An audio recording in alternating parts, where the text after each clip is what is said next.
sinasama ko ngayong ating mga cabinet secretary dahil ang aking pag-iisip ay sinasabi ko ang ganitong klaseng problema hindi kayang masolusyonan ng isang department lamang.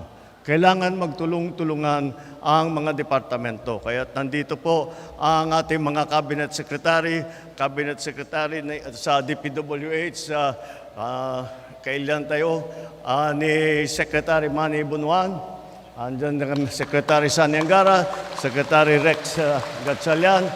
Isasama ko na rin doon, hindi lamang ang mga ahensya ng gobyerno, ngunit kailangan din natin magpasalamat at alalahanin ang mga kaibigan natin sa private sector. Kasi naman, kitang-kita mo ang ugali ng Pilipino. Kapag may bagyo, pagka may sakuna, at nakikita ng mga kababayan natin, kahit wala sila sa gobyerno, nagbibigay kaagad ng tulong. Andito lang po kami para tignan na maganda ang inyong ang pagbigay ng tulong. At kung meron pa kayong ibang pangangailangan, andyan po ang ating LGU, nandyan ang provincial government, andyan din po ang mga ahensya ng gobyerno, lapitan lang po.